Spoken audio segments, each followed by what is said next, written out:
Hello everyone, welcome to ideal classes online platform. और आज के इस वीडियो लेक्चर के माध्यम से हम एसएससी एमटीएस का जो एग्ज़ाम हुआ है 13 जून यानी आज, तो उसका शिफ्ट 2 का एनालिसिस करेंगे। और जीएस का वीडियो हम पहले ही अपलोड कर चुके हैं।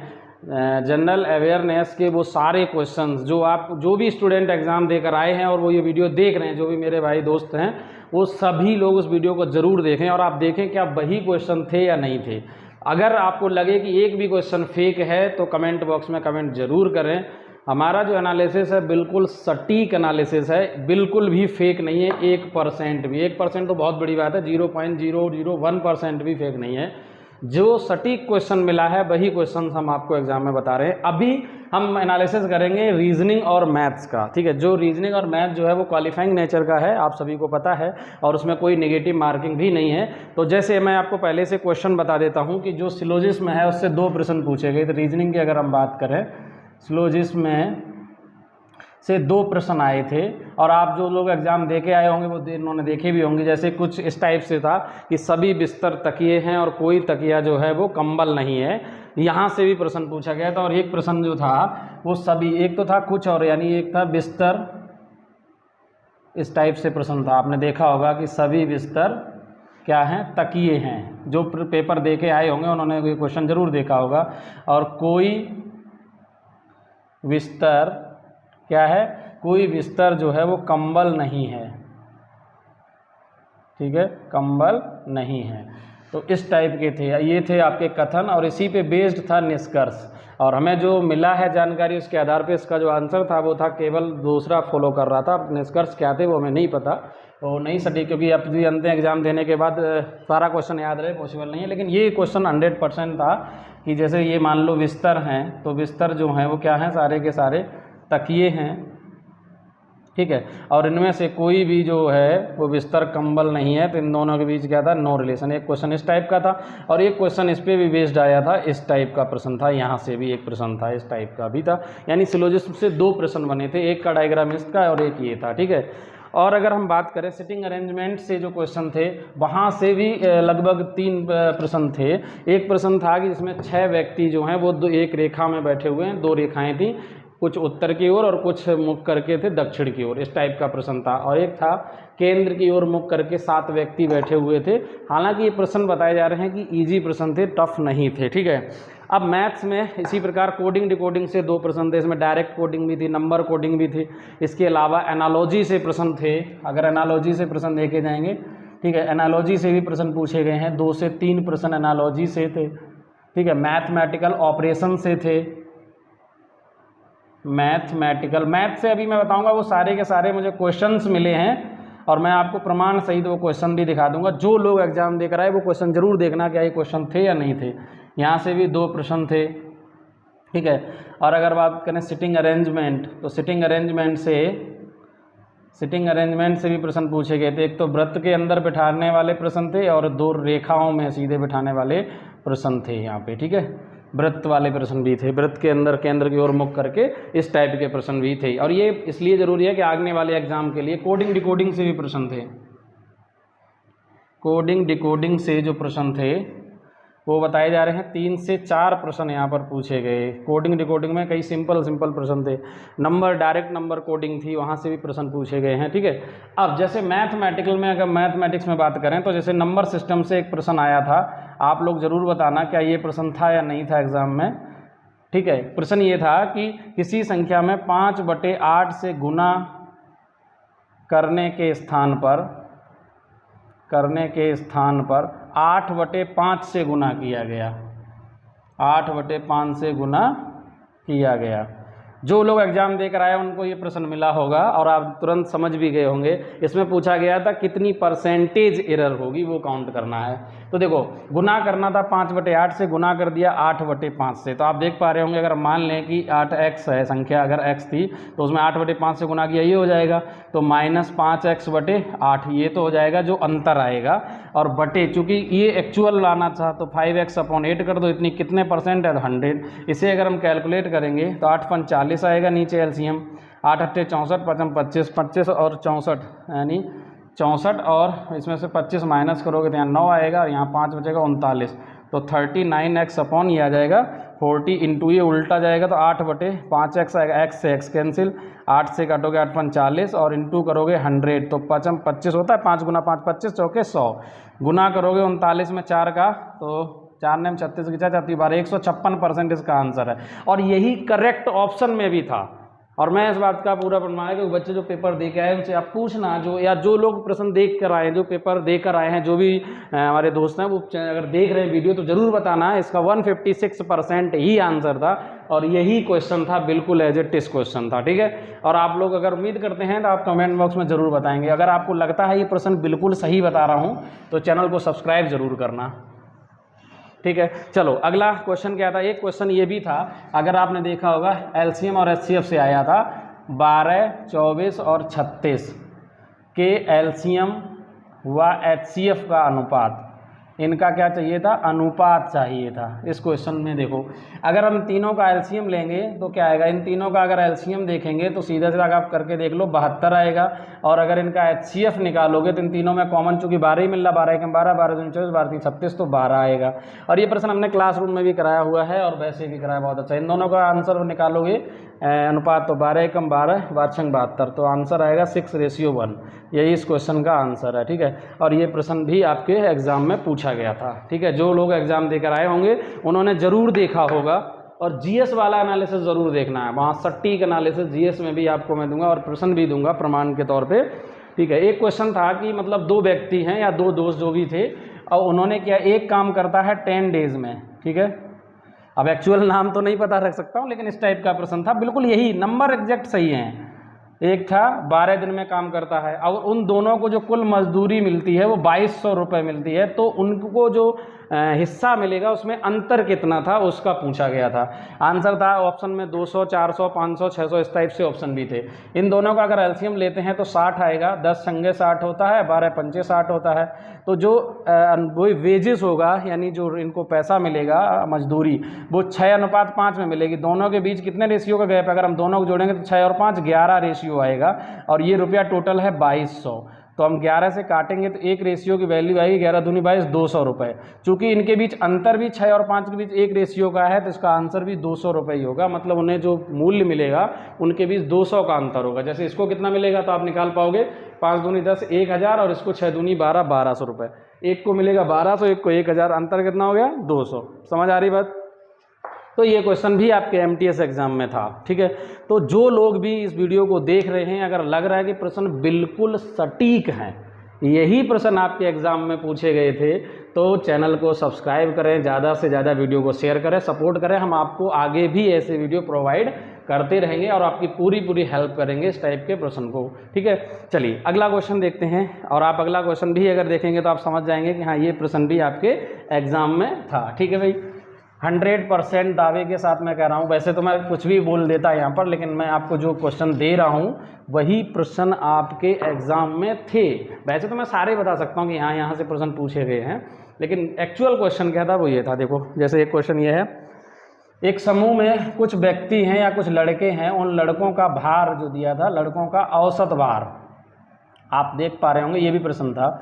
जो औसत भार है वो कितना था, 42 kg था। ठीक है, एक 48 किलोग्राम का लड़का गया और ये चला गया बाहर, उसकी जगह 44 किलोग्राम का एक दूसरा लड़का आ गया। ये चला गया और ये आ गया, मतलब इसे हटा दो और ये वाला नया इसकी जगह आया। 48 किलोग्राम भार की जगह 44 किलोग्राम भार वाला एक नया व्यक्ति आता है, तब उनका जो कुल औसत भार है वो औसत भार रह जाता है 41.6 kg।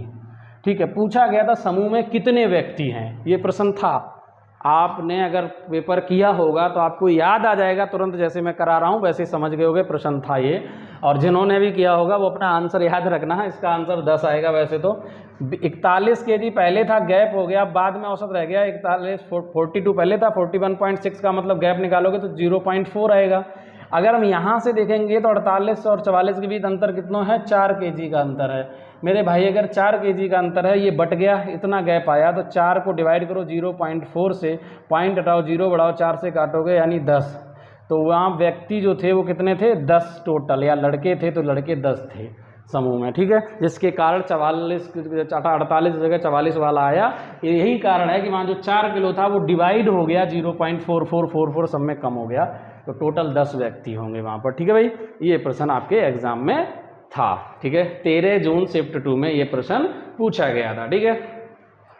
कोई वो नहीं है, फेक एनालिसिस नहीं है, ये सटीक एनालिसिस है। जितने भी स्टूडेंट पेपर देखे हैं मैंने उनसे बात की है, जितने प्रश्न हमें मिले वहाँ से मैंने वो प्रश्न आपको बताए हुए हैं, ठीक है। चलिए आगे देखते हैं अगला प्रश्न।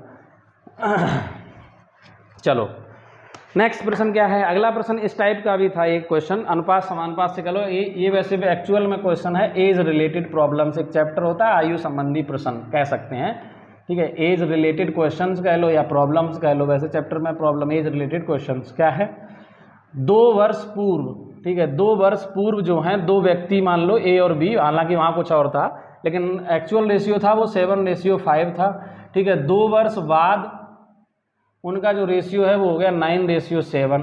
तो 2 वर्ष बाद 9:7 हो गया। पूछा गया था कि जो दूसरा वाला व्यक्ति यानी ये बी है उसकी वर्तमान आयु क्या है। तो अगर आप प्रश्न करके आए होंगे तुरंत समझ जाएंगे। देखो 5 और 7 के बीच 2 का गैप है, 7 और 9 के बीच 2 का, यानी 2 रेशियो का गैप है। एज के अनुसार 2 वर्ष पहले या 2 वर्ष बाद यानी 4 वर्ष का गैप है, यहाँ 4 ईयर्स का गैप है। एक रेशियो की वैल्यू निकालेंगे तो 2 दूनी 4, 2 ईयर्स आ जाएगी। चूँकि ये जो है वो 2 वर्ष पहले है, अगर इसकी वर्तमान देखेंगे तो क्या आएगा 5 रेशियो प्लस 2 वर्ष और बढ़ जाएगी।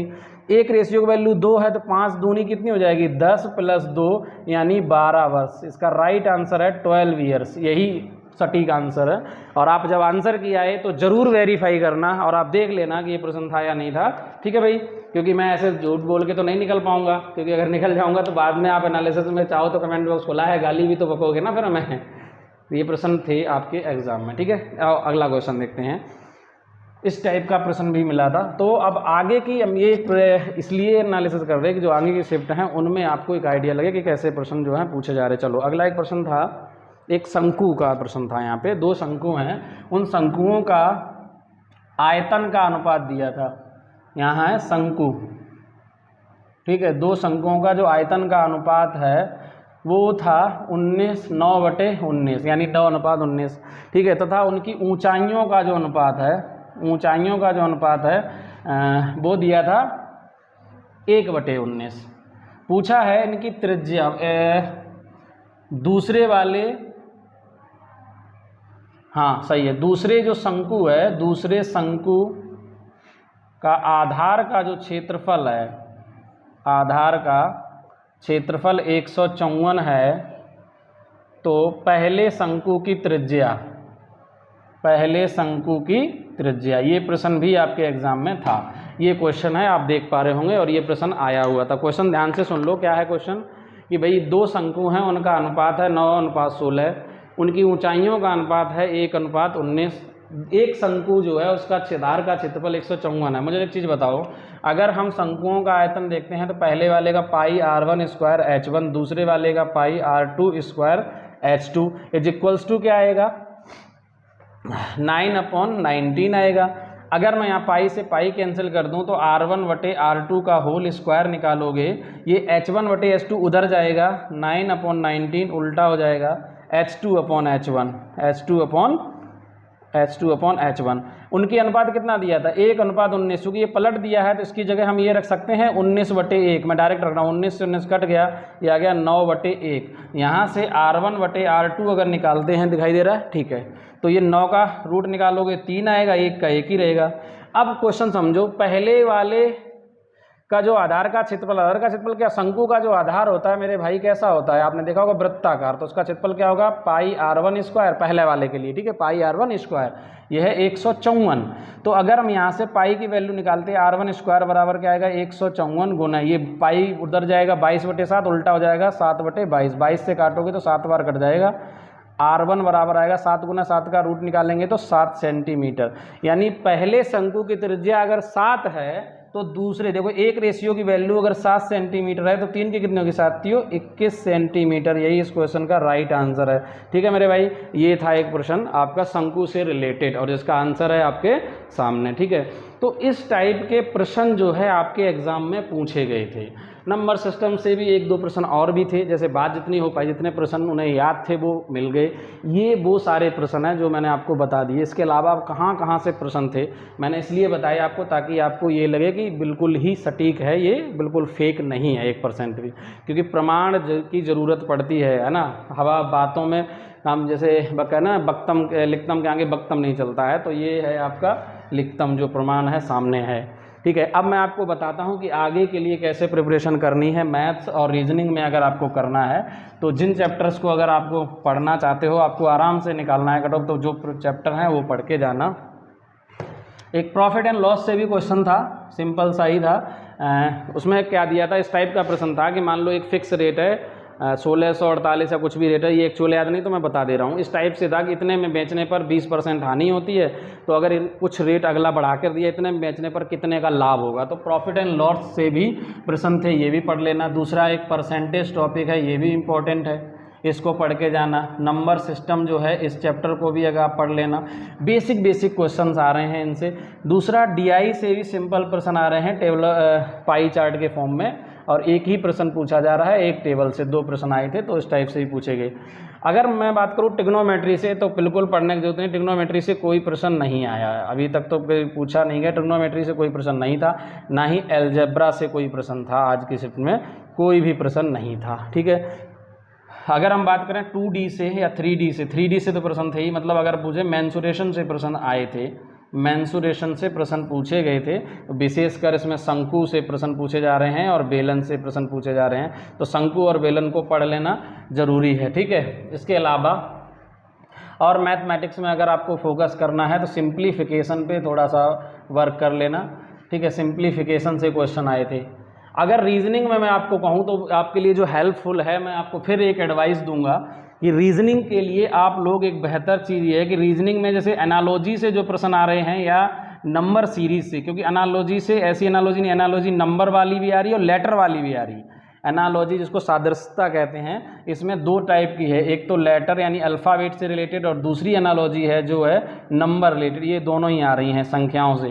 दूसरा नंबर सीरीज से भी प्रश्न आ रहे हैं, तो जो नंबर सीरीज यानी इस नंबर श्रृंखला से जो प्रश्न आ रहे हैं, इनको अगर मैं सब में देखूं तो मेरी एडवाइस ये है कि आप जो है वो स्क्वायर से याद करके जाना, ये बहुत हेल्पफुल रहेंगे आपके लिए। स्क्वायर आपको 1 to कम से कम 30 तक के स्क्वायर जो है वो याद करके जाना, इसकी हेल्प बहुत मिलेगी। अब कैसे मिलेगी, क्योंकि इस टाइप के प्रश्न है, जैसे अगर मैं रीजनिंग में कहूँ तो एक प्रश्न था इस टाइप से 300 से था, स्टार्ट था, उसमें -29 की एक सीरीज चल रही थी और लास्ट में पूछा गया था क्या प्रश्न है। ये स्क्वायर मैं क्यों बता रहा हूँ, क्योंकि एक प्रश्न इस टाइप के भी था, 3 है, 3 का वर्ग किया 9 और 3 का क्यूब किया 27, एक पेयर ऐसे दिया था।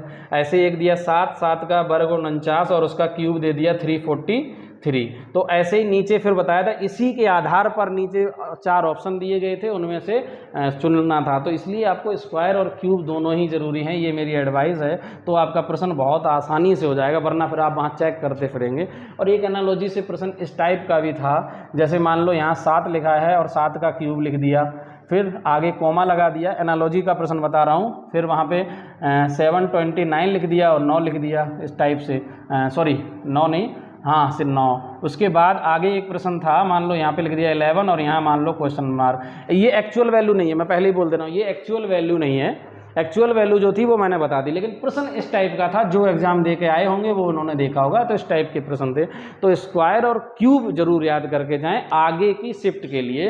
रीजनिंग में एनालॉजी चैप्टर पे वर्क करके जाओ सबसे ज़्यादा, कोडिंग डिकोडिंग पे और सेटिंग अरेंजमेंट, इन पे भी 3 चैप्टर पे वर्क करोगे तो भी आपका काम चल जाएगा। कोडिंग डिकोडिंग एनालॉजी, ठीक है, कोडिंग डिकोडिंग बहुत इंपॉर्टेंट, कम से कम 2 से 3 प्रश्न बन रहे हैं, कोडिंग डिकोडिंग से प्रश्न आ रहे हैं। और इसमें रेशियो एंड प्रोपोर्शन भी आप याद कर लेना, प्रैक्टिस करके जाना, और एवरेज पे इतने भी चैप्टर करके जाओगे तो एक भी ऐसा नहीं होगा कि किसी का भी आराम से क्वालिफाइंग नेचर पेपर ना क्लियर हो जाए। ठीक है, तो ये था आपका मैथ्स और रीजनिंग का एनालिसिस। वीडियो पसंद आया तो वीडियो को लाइक करें, चैनल को सब्सक्राइब करें, और आप सभी लोगों से रिक्वेस्ट है कमेंट करके ज़रूर बताएं कि ये प्रश्न एग्जाम में थे या नहीं थे। धन्यवाद।